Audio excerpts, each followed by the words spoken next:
खालाजाम फिथाइ खालाजाम फिथाइखौ नोंथाङा जायोना? जायोब्ला नोंथाङा मिथिगौना खालाजाम फिथाइयाव मा गुन थायो?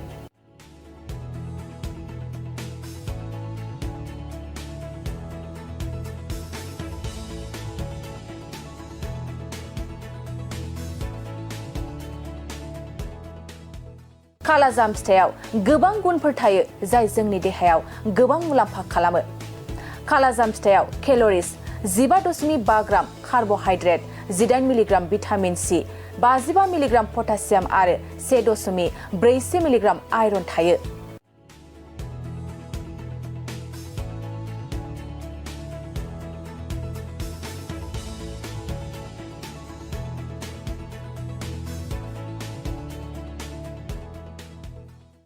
जाय जोंनि देहाखौ बेमार आजार जानायनिफ्राय रैखा खालामो। खालाजाम फिथाइया डायरिया बेमारखौ सामलायनायाव गोबां मदद खालामो।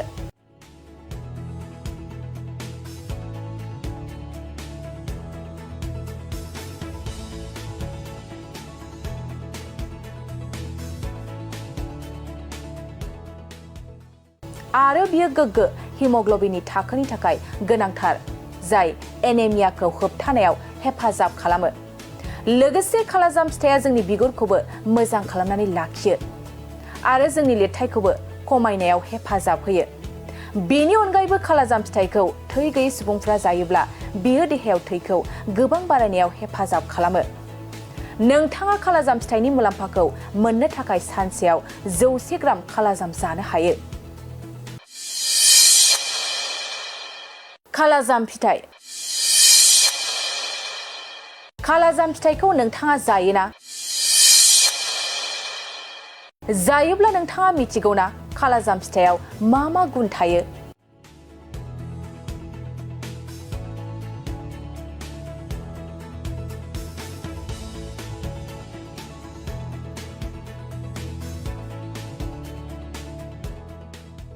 खालाजाम फिथाइयाव गोबां गुनफोर थायो जाय जोंनि देहायाव गोबां मुलाम्फा खालामो। खालाजाम फिथाइयाव केल'रिस 15.5 ग्राम carbohydrate, 18 milligram vitamin C, 55 milligram potassium आरो 1.4 मिलिग्राम आयरन थायो।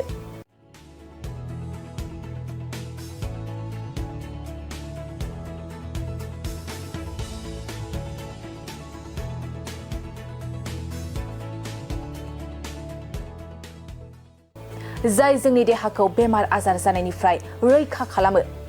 खालाजाम फिथाइया डायरिया बेमारखौ सामलायनायाव गोबां मदद खालामो।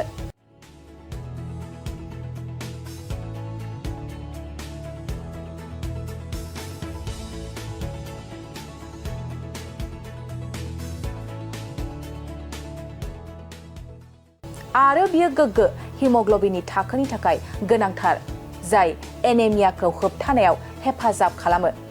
लोगोसे खालाजाम फिथाइया जोंनि बिगुरखौबो मोजां खालामनानै लाखियो आरो जोंनि लिरथायखौबो खमायनायाव हेफाजाब होयो। बेनि अनगायैबो खालाजाम फिथाइखौ थै गैयै सुबुंफोरा जायोब्ला बेयो देहायाव थैखौ गोबां बारायनायाव हेफाजाब खालामो। नोंथाङा खालाजाम फिथाइनि मुलाम्फाखौ मोननो थाखाय सानसेयाव 100 ग्राम खालाजाम जानो हायो। खालाजाम फिथाइ खालाजाम फिथाइखौ नोंथाङा जायोना? जायोब्ला नोंथाङा मिथिगौना खालाजाम फिथाइयाव मा गुन थायो?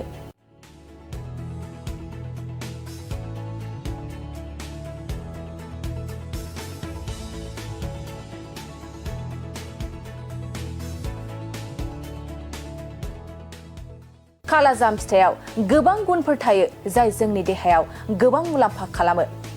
खालाजाम फिथाइयाव केल'रिस 15.5 ग्राम carbohydrate, 18 milligram vitamin C, 55 milligram potassium आरो 1.4 मिलिग्राम आयरन थायो।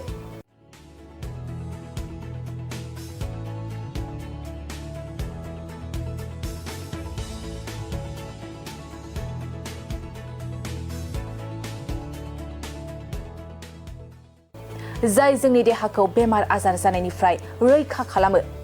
खालाजाम फिथाइया डायरिया बेमारखौ सामलायनायाव गोबां मदद खालामो।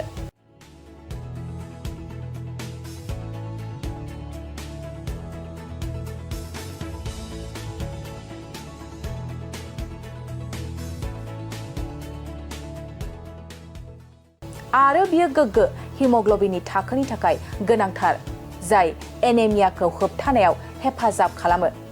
लोगोसे खालाजाम फिथाइया जोंनि बिगुरखौबो मोजां खालामनानै लाखियो आरो जोंनि लिरथायखौबो खमायनायाव हेफाजाब होयो।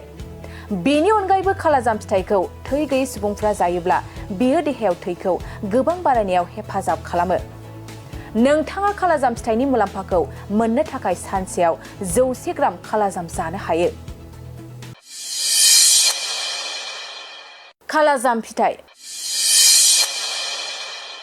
खालाजाम फिथाइखौ नोंथाङा जायोना? जायोब्ला नोंथाङा मिथिगौना खालाजाम फिथाइयाव मा गुन थायो?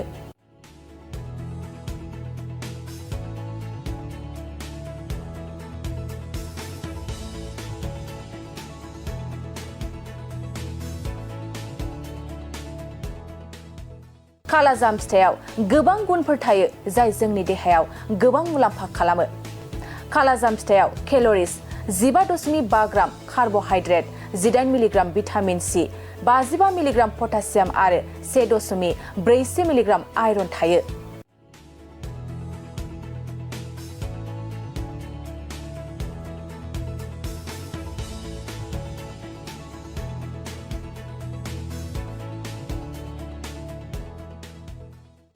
जाय जोंनि देहाखौ बेमार आजार जानायनिफ्राय रैखा खालामो।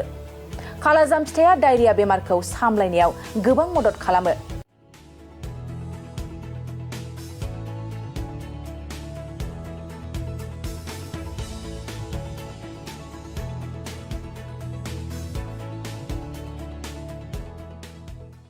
आरो बियो गोग्गो हिमोग्ल'बिननि थाखोनि थाखाय गोनांथार जाय एनेमियाखौ होबथानायाव हेफाजाब खालामो। लोगोसे खालाजाम फिथाइया जोंनि बिगुरखौबो मोजां खालामनानै लाखियो आरो जोंनि लिरथायखौबो खमायनायाव हेफाजाब होयो। बेनि अनगायैबो खालाजाम फिथाइखौ थै गैयै सुबुंफोरा जायोब्ला बेयो देहायाव थैखौ गोबां बारायनायाव हेफाजाब खालामो। नोंथाङा खालाजाम फिथाइनि मुलाम्फाखौ मोननो थाखाय सानसेयाव 100 ग्राम खालाजाम